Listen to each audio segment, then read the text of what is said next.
Hey y'all, my name is Carly B, and welcome back to my channel, or welcome if you are new. Today we are going to do 3 easy dinner recipes.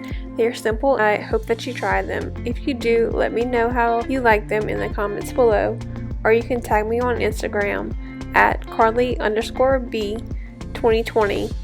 Now let's get to the video.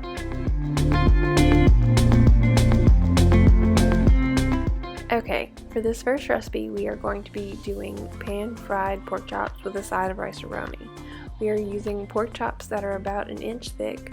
Our wet batter is going to be 2 eggs, a little bit of milk, and some seasoning. Mix that together in one plate. Get your other plate and do your dry batter. That is going to be breadcrumbs and some seasoning. And now we're going to just dip the pork chops into the wet batter, into the dry batter, make sure they're fully coated, and then we're just going to place them on the side. Okay, now it's time to pan fry them.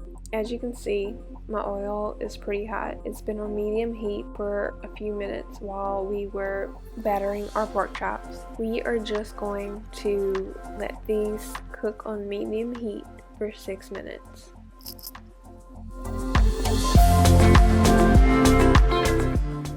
Okay, these rice-a-roni cups are super easy.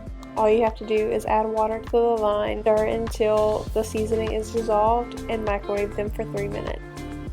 Okay, now that the pork chops have been cooking for about 6 minutes, it's time to flip them. See that they are perfectly golden brown? That is what you're looking for. Now, we are just going to let them cook for another 6 minutes. Alright, now it's time to check them and make sure they are golden brown on the bottom side. Once we have confirmed that they are golden brown, it's time to take them out. We are going to put the pork chops on a plate with a paper towel on top. Once we put all of the pork chops onto the plate, we're going to add another paper towel to make sure that we get all the extra grease off of them.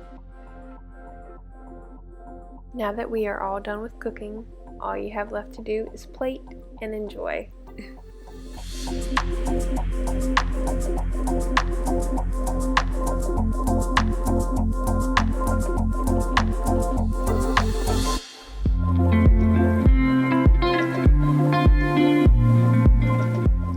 Okay y'all, this next one isn't going to be a recipe, it's going to be more of a tip. I called a local place to see if they would let me get a pizza that hasn't been cooked, and thankfully they said yes. The reason I did this was because I am 45 minutes away from this place and it's not as hot by the time we get home. So instead of eating a warm pizza when we get home, we can just pop it in the oven and have a freshly hot pizza. Let me know if you knew that you could do that in the comments below, or if you do it all the time.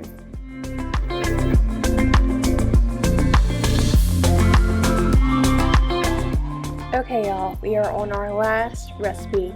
This is a really easy meal to put together and it would be perfect for a date night, especially if you throw a salad on the side with it.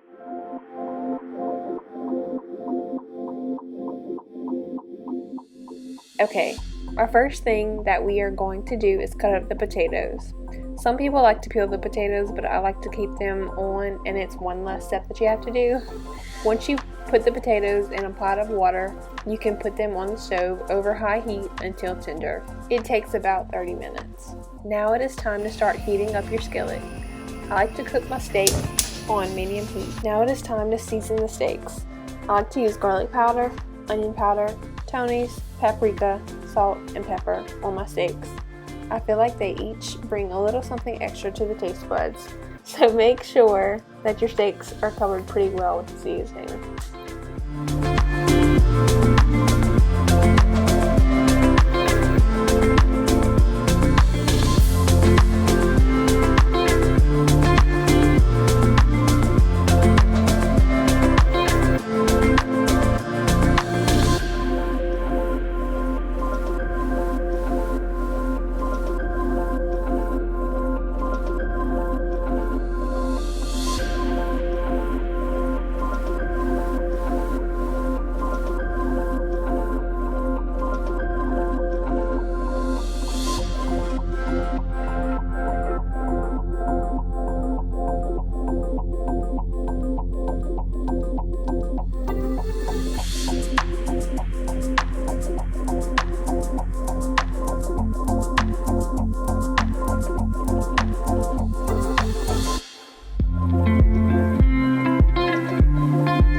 Now it's time to put them onto the grill pan that's been heating up for a few minutes.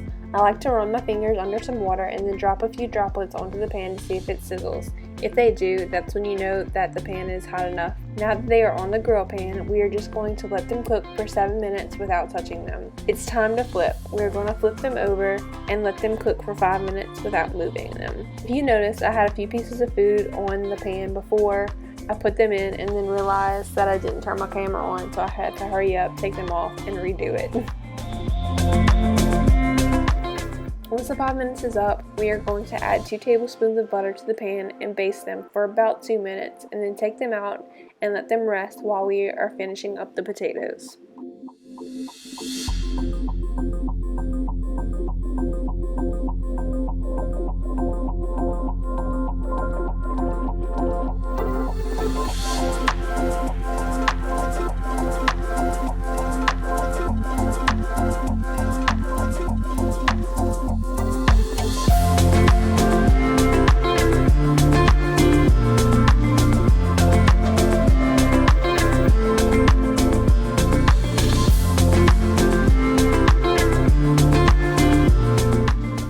Now that the potatoes are tender and drained, we are just going to add some butter, sour cream, cheese, and seasoning to the potatoes.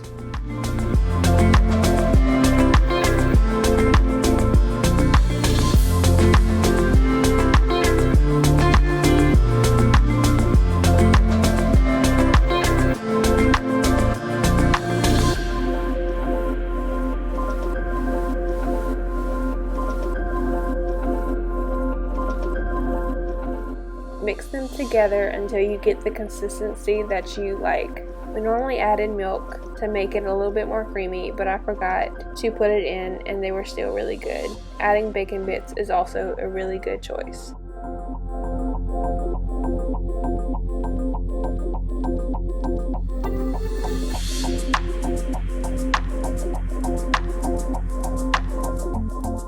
Alrighty y'all, we are all done cooking for this video. I hope that you like it and hit that subscribe button down below and give this video a like if you want to.